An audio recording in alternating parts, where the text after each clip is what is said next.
Lesson 14. Footprints without feet. Let's get going.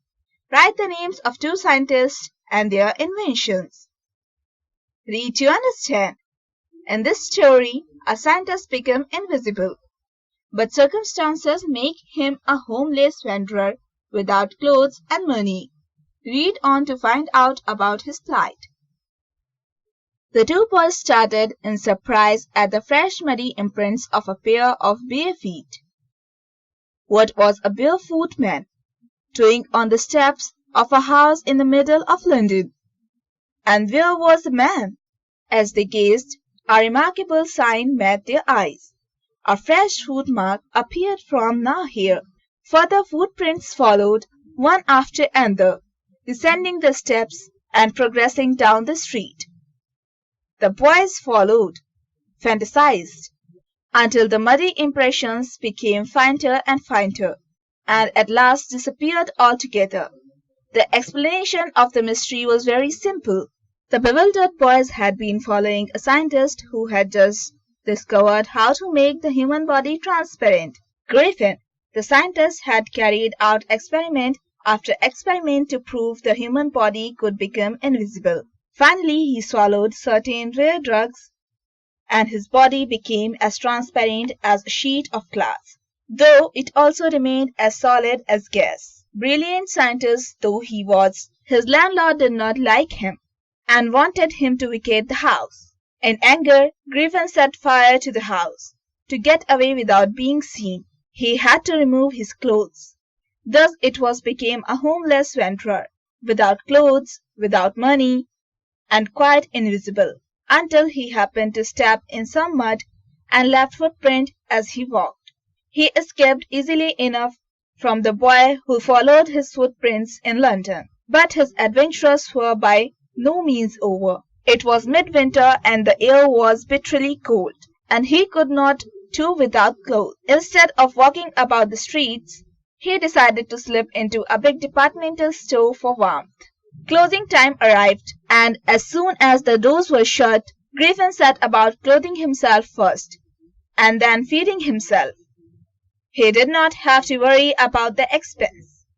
He broke open boxes and wraps, and fitted himself out without warm clothes. Soon, with shoes and overcoat, a wide-brimmed hat, he became a fully dressed and invisible person. In the kitchen of the restaurant, he found some cold meat and coffee, and he followed up the meal with sweets and drinks from the grocery section of the store. Finally, he settled down to sleep on a pail of quills. If only he had managed to wake up in good time. All time have been well. As it was, he did not wake up until the assistants were already arriving the next morning. When he saw a couple of them approaching, he panicked and began to run. They naturally gave chase. In the end, he could only escape by quickly taking off his newly found clothes. So once more he found himself invisible, but naked in the chill January air. This time, he decided to try the stock of a drama company. He hoped he would not only be able to get some clothes, but also something that would hide the empty space above his shoulders. Shivering with cold, he hurried into a shop that belonged to a theatrical company. He made his way invisibly upstairs, and came out a little later wearing bandages round his forehead, dark glasses, a false nose, big bushy side whiskers, and a large hat. He escaped without being seen. He attacked a shopkeeper from behind, after which he robbed him of all the money he could find. Eager to get away from crowded London, he took a train to the village of Lipping, where he booked 2 rooms at the local inn. The whole village was soon talking about the strange-looking visitor at the inn. When Mrs. Hall, the innkeeper, tried to find out what had brought him to the village, he just said, "My reason for coming here is to be alone. I do not wish to be disturbed my work. Besides, an accident has affected my face." Satisfied her guest was an eccentric scientist, and in view of the fact he had paid her in advance, Mr. Hall was prepared to excuse his strange habits and irritable temper, but the stolen money did not last long, and presently Griffin made excuse about waiting for some check to arrive. Shortly afterwards, a curious episode occurred. Very early in the morning, the clergyman and his wife were awakened by noises in the study. Creeping down side stairs, they heard the chink of money being taken away from the desk. Without making any noise, and with a poker in his hand, the clergyman flung open the study door. Surrender! Then, to his amazement, he realized that the room appeared empty. He and his wife looked under the desk, behind the curtains, and even up the chimney. There wasn't a sign of anybody, yet the desk had been opened and the money was missing. Extraordinary affair, the clergyman kept saying for the rest of the day, surprised to see the scientist's door wide open, and he was furious if anybody entered his room. They were creatures and did not want to miss the opportunity. They peeped round the door, saw nobody, and decided to investigate.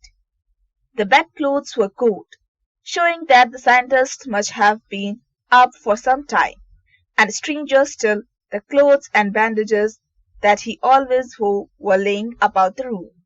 All of a sudden, Mrs. Hall heard a sniff close to her ear.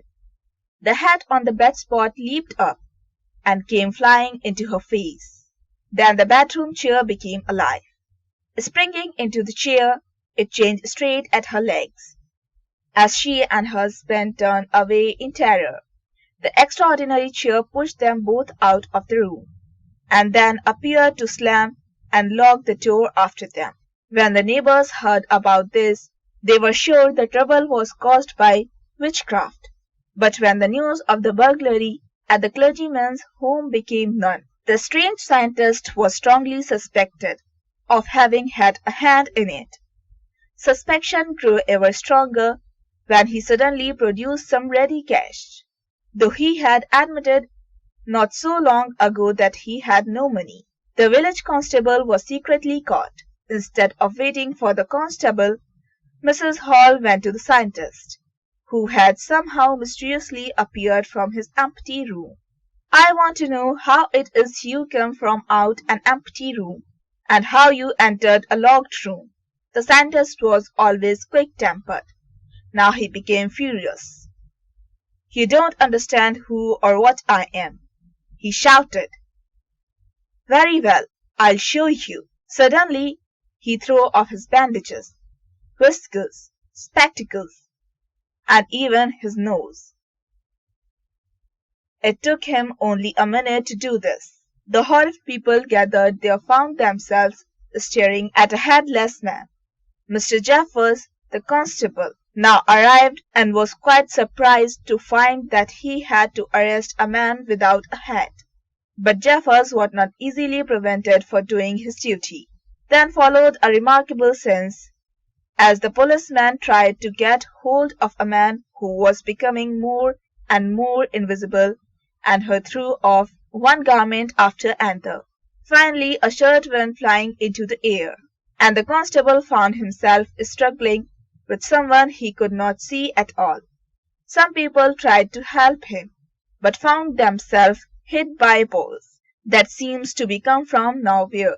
There were nervous, excited cries of "Hold him!" But this was easier said than done. Griffin had shaken himself free, and was totally invisible again.